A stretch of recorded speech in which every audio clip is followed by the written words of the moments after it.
Welcome to Elbowgrease. I am your host, Taversha. Here, we talk about everything fitness. That includes the mental, physical, and sometimes even spiritual.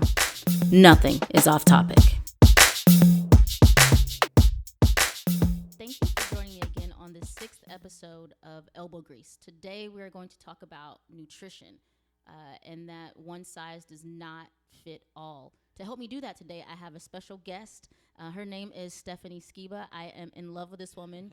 One, because she is an awesome person, but two, she is passionate about her work, and I felt that it would be an honor to have her be the first guest on Elbowgrease. So without further ado, here is Miss Stephanie Skeba. Tell them what you're about, Steph. Oh, thank you.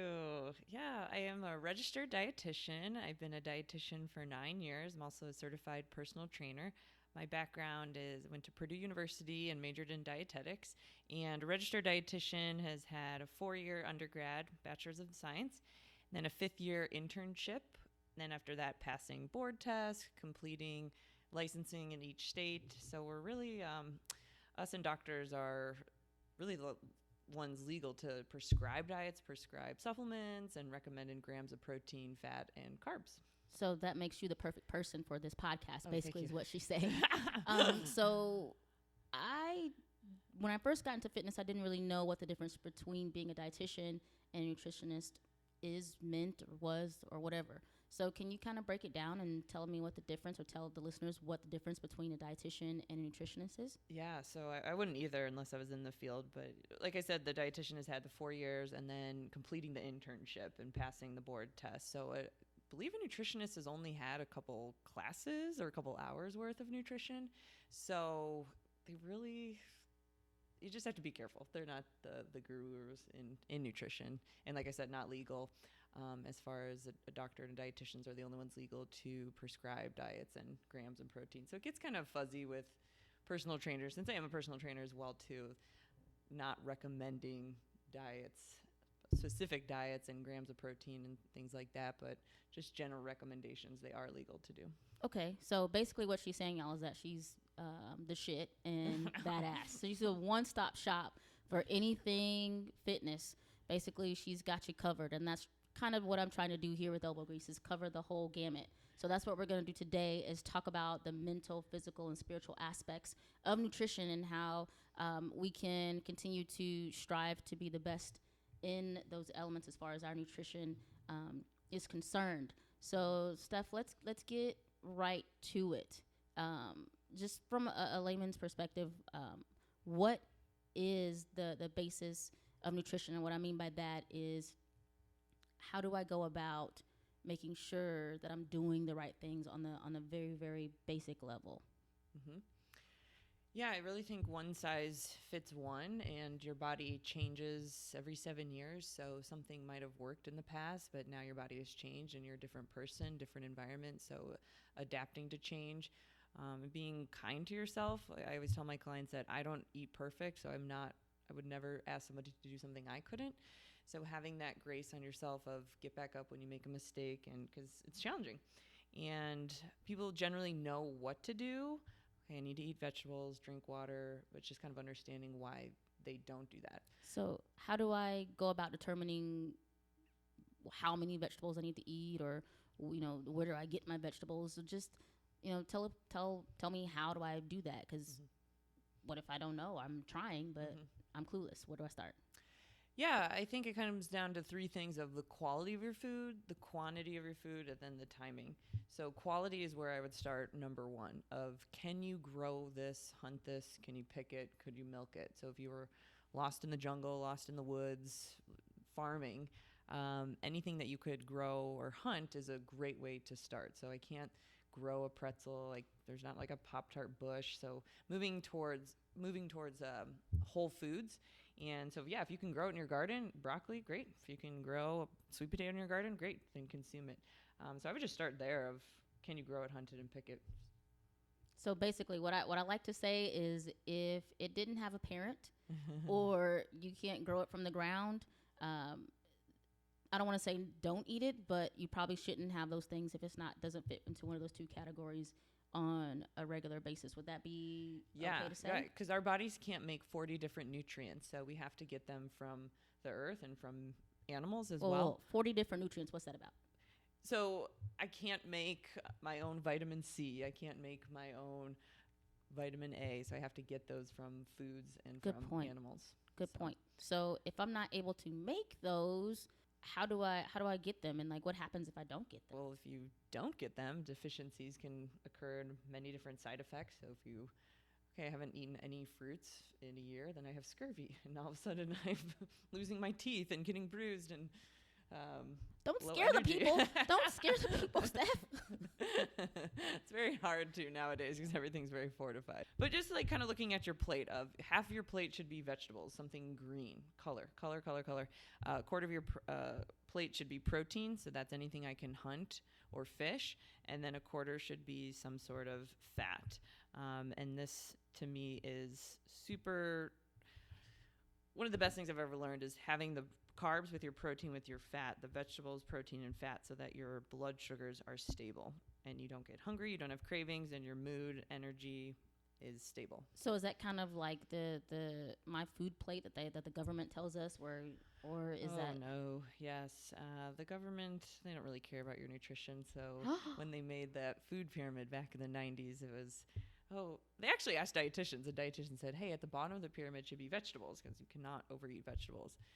And without getting into the long wind of it was very political. They had to subsidize grains, and they're like, we'll just put that at the bottom of the pyramid. So 6 to 11 servings of grains is what happened.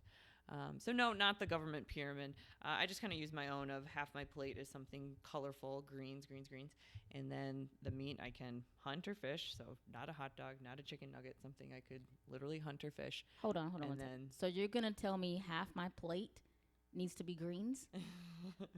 You can do frozen vegetables. That's one of my favorite things to do. It's cheap, it's easy, and you can microwave them. You can cook them in some butter so they taste better. And yeah. Okay, so since Stephanie has a body of a goddess, I'm going to ask her, where do you get your vegetables, and what kind of food are you eating? Because I want to look like you. You're so kind. You just come here when I need a pick-me-up.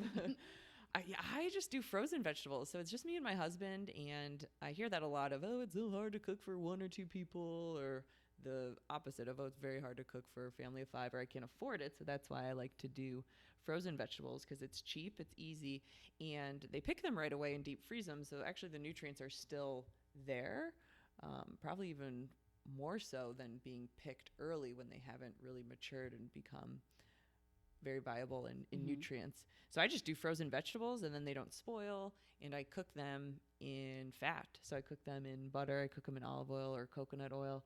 Okay, that's a point that I want to stick on for a second, is fat, because when I'm working with my clients, and I'm pretty sure that, when you have your one-on-ones with your nutrition clients, they all, or a good majority of them, and I'm guilty of this, and I was at one point guilty of this too, is thinking that we need to cut our fat and cut our carbs. So correct me if I'm wrong, but I think that if you're eating carbs and fats, that you can't lower both of them. One of them has to be higher than the other. If you lower both of them, then you're missing essential nutrients, and that's when your attitude gets bad. I know for me, my attitude goes crazy. My body loves carbs, so cutting fat was not a big deal for me. But when I cut it completely out, then sometimes I notice that I might even gain weight or have less energy and things of that nature. So can you tell me what happens when you cut fat out of your diet, or completely out, or lower it to minimal levels? What happens? Yeah, that was one of the worst things that we did in the 90s, was create this fear of fat. So all of your cells have, this is like just biology 101, they're surrounded by a bilipid layer. So lipid meaning fat. Going scientific. I don't know. Fat meaning focused, that all of your cells have a surrounding layer of fat. And actually your cells are made up primarily of saturated fats. And saturated fats are fats that come from animals. So that's where we really scared people into, hey, your cholesterol's higher, or you have diabetes, or this and that, you got to lose weight, stop eating fat. But fat, the worst thing about fat is that it's called fat. There are good and bad types, though, of fats. So when you cut out your fat, your cells, you need fats to bring in nutrients. So that's why I like cooking the vegetables in butter or some sort of fat, because that will absorb and help be the carrier into the cells, the fat soluble vitamins. And your brain's 60% fat too. So we now see that when people reduce fat and they increase sugar, they can develop dementia and Alzheimer's, which is really diabetes of the brain. So if you remove fat, so if I have skim milk is all sugar.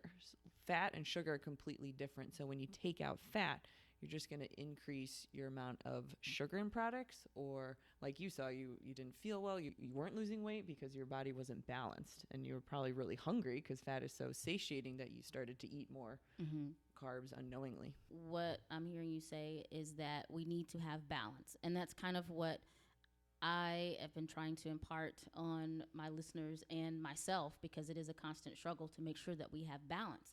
So that kind of brings me to the mental aspect of nutrition. How does nutrition affect your mental health and your mental well-being overall? It's very closely related. So when I work with clients that have depression or anxiety, which is actually the number one prescribed medication in the US, is antidepressant medications, we're looking at low blood sugars. So they're having more panic attacks, more anxiety, more depression when they haven't eaten in a while, or they've eaten something very high carbohydrate or high sugar that will be like if you just put a tissue paper on a fire, that it'll go zzz, zzz. So their moods will be going up and down pretty fast. They might be really hyper and then crash low. Where we want our foods that we can grow, hunt, or pick to be in balance, and that would be like putting a log onto the fire, that it's a long burning. I don't have to be eating every 2 hours because I'm satiated, and my moods are going to be more stable. What I'm hearing you say is our moods are stabilized if we can balance our food. Let's say we're talking about a menstrual cycle, and when I get my menstrual cycle, I am a beast. Nobody wants to be around me, and I have to go into my little hole and just kind of retreat and not be around anybody.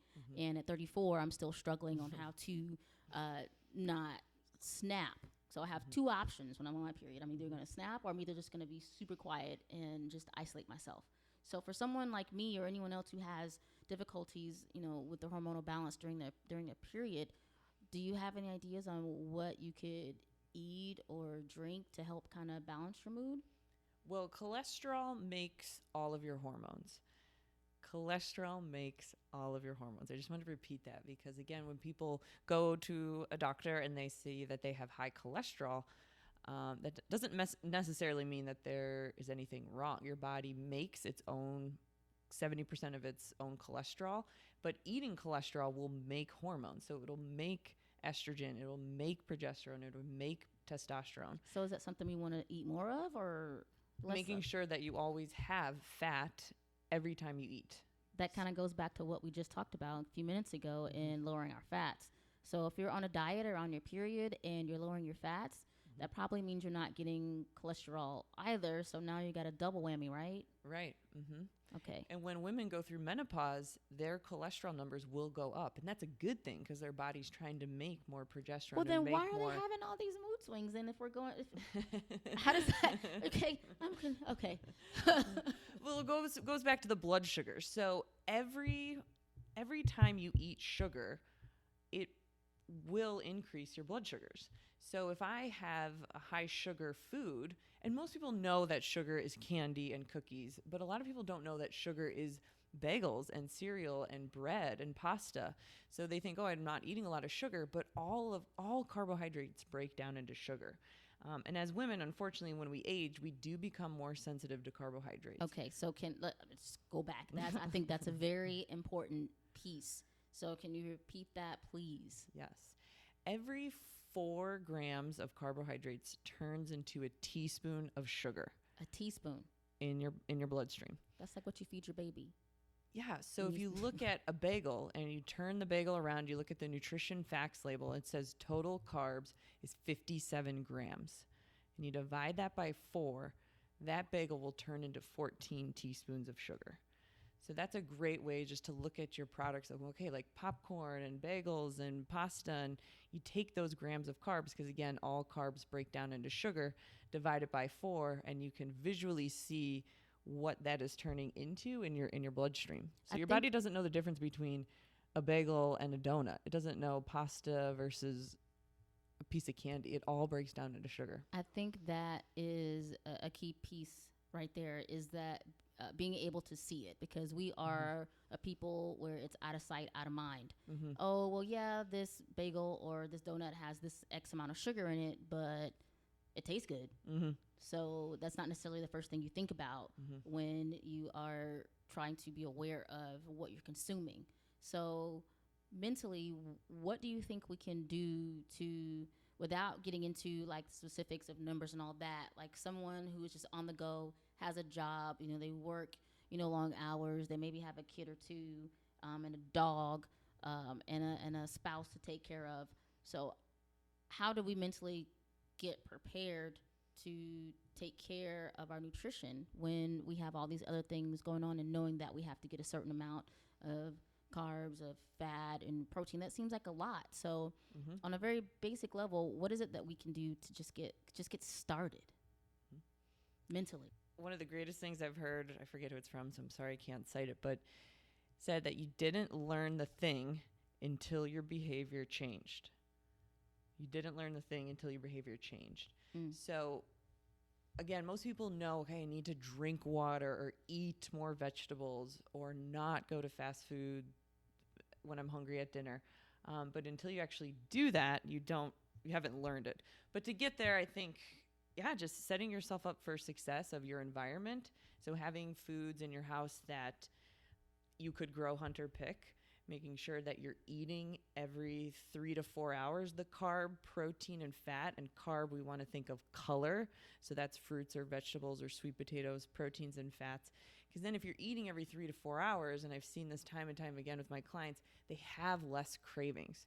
Because we have an abundance of willpower. But if we have to make decisions all day, and we've got kids and we've got this and that, and you're pulling in every direction, and then there's one more thing to think about, then the willpower, it's not willpower, you're just exhausted from making choices all day. So having it planned before, so that when push comes to shove, you've already have the good food at home. So utilizing your crock pot, so this big pot of chilies ready when you come home. I think that's a good point to make, because one of the resounding themes that I hear is I don't have time. And I'm a firm believer in, you make time for what it is that you truly want to do. So if a client says, I don't have time, I say, switch that to it's not a priority and see how that feels. So that I don't have time to exercise. It's not a priority to exercise. So just start saying that, because that's truth, and see how does that feel. Sorry. That's sucky. Yeah. I mean, that's a really good point. I'm going to have to use that. I'm going to take that note. Remind me to write that down. Yeah. So, because you would do it if it was life or death. So exactly. If it was life or death for you to get up 5 minutes early and make yourself eggs instead of sprinting out the door on nothing or taking a granola bar, life or death, you would do it. Right. So the example that I give my clients is, think about if, and I think I said this on the podcast before, but I want to say it again because I don't think it can be said enough, because I have to say it to myself as well. If you just decided, because most people, we eat how we feel. We don't eat because we don't feel like it. We eat because we feel hungry. We eat because we're stressed. We don't eat because we're stressed. So I don't think of eating our emotions as someone who just sits down and eats all the food at one time. I think of it also as skipping meals, or not doing what you probably know that you should do, and then punishing yourself for that by skipping meals. So all that goes into it. And so at the end of the day, what I tell my clients is, or what I ask them is, think about if you didn't feel like, if we did everything based off of feelings, if we didn't feel like going to work. Let's say, for example, you have the 2.5 kids in the White House and the BMW and Mercedes in the driveway. If you didn't feel like going to work for a week, or even 2 months, because that's, so it's realistic for people to go without working out for 2 months. What happens to your job? What happens to your way of life? What happens to your ability to take care and provide for your family? It all goes away. And I think that the reason why we put our jobs as such a high priority is, one, because we have responsibilities, but two, it's an immediate repercussion. So if I don't go to work, I no longer have a job. and the consequences just compound on top of each other and it snowballs. With your health, it doesn't necessarily compound until years later, unless you know that diabetes or cancer or something of that nature runs in your family, God forbid. But what is it going to take? And this is what I want you guys to mentally think about. And this is something that I do on a daily basis. What is it going to take for you to make yourself a priority? And that doesn't mean you're neglecting everybody else. It just means that you have to find time for yourself. And so with that being said, I want to move into the spiritual aspect because, as I always say, the mental and the physical, the mental and the spiritual are connected. Your relationship with food can have a tremendous impact on your spiritual growth. And I found that in an article on Edge magazine. It goes on to say in this article that people can often overlook the nourishment of their body when on a spiritual path. We are more than our body, and we are a vessel that we travel with in this life. I agree with that wholeheartedly because it's important to make sure that we are taking care of ourselves. I know I say that over and over and over again, but it cannot be overstated. So with that, I want to ask Stephanie, have you experienced people taking advantage of this or not taking advantage of it, and how has your experience with people and their spirituality with food been going thus far in your experience? Yeah, and like you said, that honoring your body, you keep saying it, but it's true of self-care isn't selfish. So I see that a lot with my clients of taking care of everybody else, but that's not honoring their body and giving their body nourishment so that they can be a caregiver. But our beliefs and habits are reflected in our foods. And I'll see that with our client, especially recently, Robin, who was kind of fasting all day, hoping to lose weight. But then at night, it just compounded of she needed all these nutrients throughout the day. Her body was starving, essentially, and making up for it at night, which wasn't getting her to her goals. So as soon as we could... Did she even express to you why she was not to get into much of her personal business, but did she even express to you why she was fasting? Was it something that she read somewhere? She thought it might be a good idea, or what was going on? Yeah, I think with the internet and different people that it's worked for them when they see something or hear something, and it's just easy to find anything that fasting can be helpful. But I've personally found that it works better for men, but women are not small men. And so we shouldn't eat like them. We shouldn't train like them. We shouldn't eat like them. So we have more delicate hormones. So if we try to fast throughout the day, it's going to mess with our hormones and essentially our fat-burning hormones. And your body will always win. If it's hungry, you're going to eat and eat late at night to make up for those calories and then some. Mm-hmm. So as soon as we can get the blood sugars again, number one, can you grow it, hunt it, pick it every 3 to 4 hours, eating that way so that your blood sugars are stable. And Robin said that, like, I'm losing weight and I don't have cravings, which is amazing because we have this distorted thought of I have to lose weight, so I shouldn't eat. Mm-hmm. But you have to eat to lose weight because you're balancing your fat-burning hormones. So bringing this full circle, food is a profound doorway into spiritual growth. Now, with that being said, people always will go on a fast, for religious reasons, and that's totally fine. But past that, is it necessary to even go on a fast, or why would someone want to go on a fast outside of religious reasons? That's going to be long-term beneficial long-term, I should say. Right. I don't see the benefit unless they're doing it spiritually, like you said. So if you think about your car and you are not putting high quality gas in your car, and then you decide, I'm just going to run it on empty for 3 days, I'm doing a fast for a week, and it's all of a sudden fixed your problem or fixed your vessel, the car, it's not going to work. You have to put good fuel in to get that good results, the good vessel out. I believe, and just again, like this Edge magazine article was really hit home for me on a lot of different things, but it also states that our beliefs and habits are mirrored in our food choices. And so how do you feel about that, and what do you think about that? Do you think that that's true, or certain aspects of it, or talk a little bit more to me about that? I think so. For me personally, one of my non-negotiables when I was dating was I had to be with somebody that ate well. And that wasn't to be mean or I couldn't love anybody who didn't, but to me, it showed that extremely important. Yeah, that they were honoring themselves and their body, and they cared for themselves so that they could care for me as well too. That they believed that eating well and respecting their body, honoring the environment was important, and that was huge for me. Well, and I want to defend you a little bit on this on this aspect, because some people would be like, oh, well, she's a dietitian, so of course she's got to be with somebody that eats well. But I think that's a good, solid foundational requirement, just like you want somebody to have their own job and have, the wherewithal to, have common sense and take care of themselves and be able to support a partner in any way that needs to happen. So I think that that's something to consider, especially when you're talking about your spirituality, because as you know, even if you are fasting or you're doing something else with your food that's not in concurrence with balance, it's going to affect other aspects of that relationship. But that's not what this podcast is about. Kind of went off on a tangent, but I do think that is a good point to make. It's something that I hadn't considered yet. So thank you for putting me onto that, Steph. Oh yeah, and a big misconception with dietitians, people get really weird around me, like they don't want to be themselves or eat around me, that I'm always judging. But I do not eat perfect, and I love telling my clients that I'm with you. Like I want food, and we want food to taste good because it is spiritual. I want you to enjoy your food and enjoy the social aspect, and I just don't like sit there eating a plain sweet potato and munching on plain nuts. Like I want my food to taste well, and I love to cook and use fat and spices, all these gifts to enjoy the whole spirituality of food. And I think that could be a catalyst to venture out and try different things, because you don't want to have mundane and plain Jane food all the time.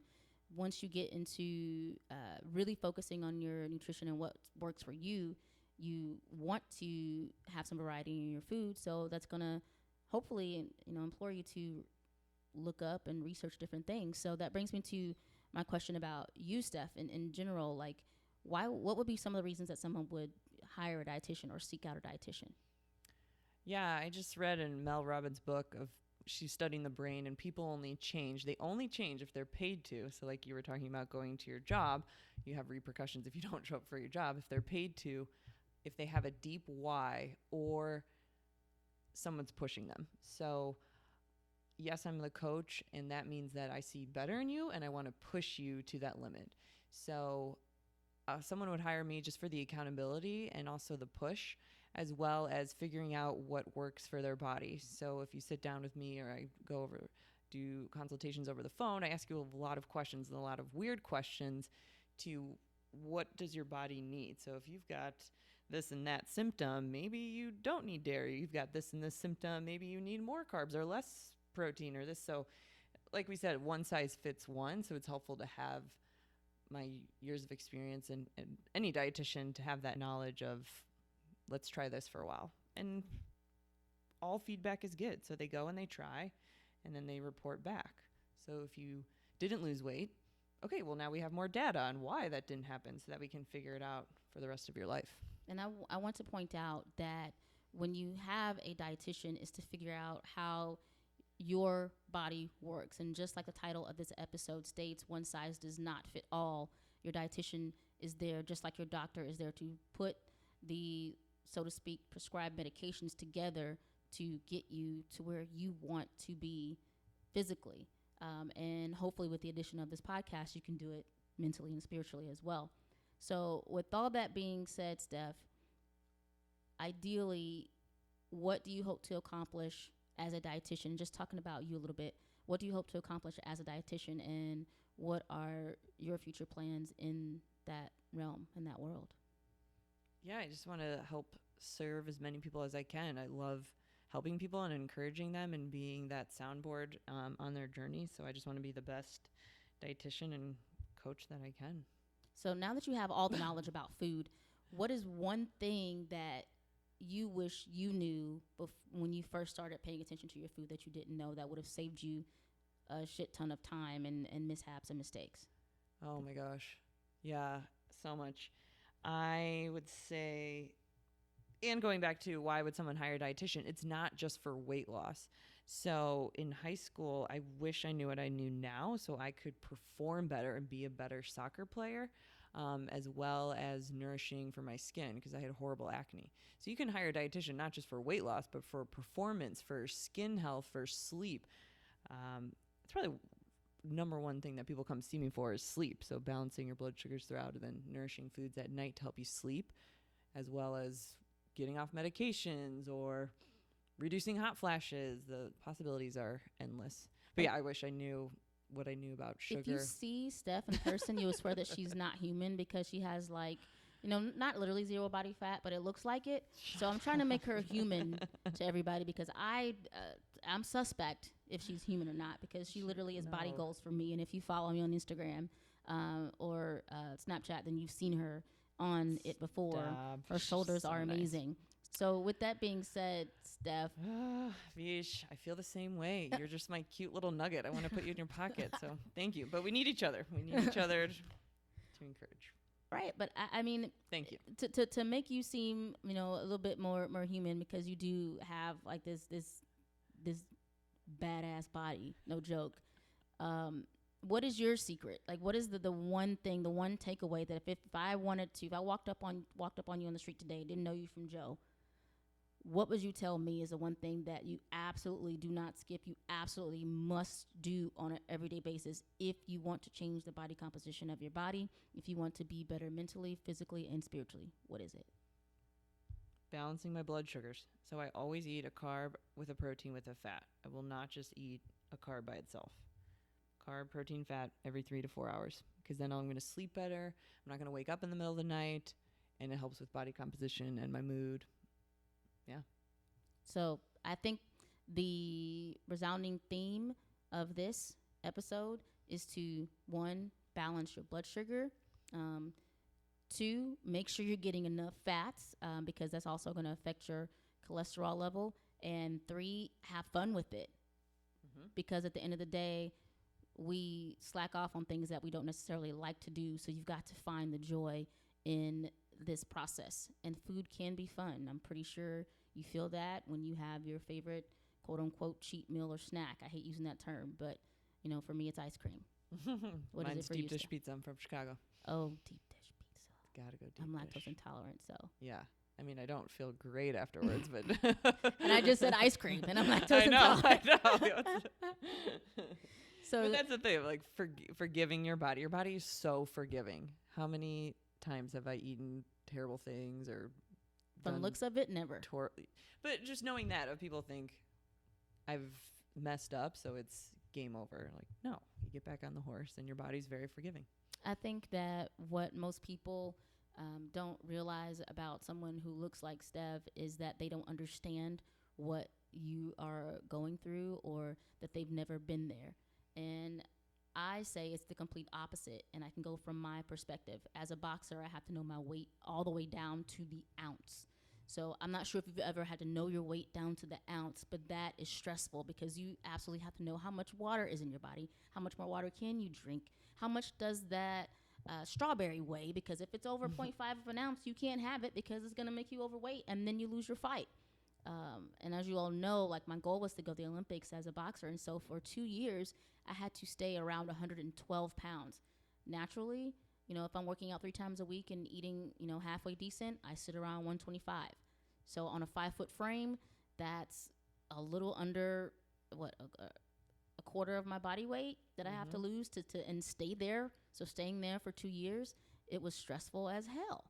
So if anything, somebody who's in the field understands. They understand emotion. They understand, not getting enough sleep. They understand stress. They understand having kids, because if they have not experienced it themselves, they've done enough research, 1, and 2, they've had enough clients to understand or to empathize and be able to get you to where you want to go. So my resounding theme, in addition to what we just mentioned earlier, is to trust the process. If you can trust yourself to do what you need to do, then it makes it that much easier to trust the process.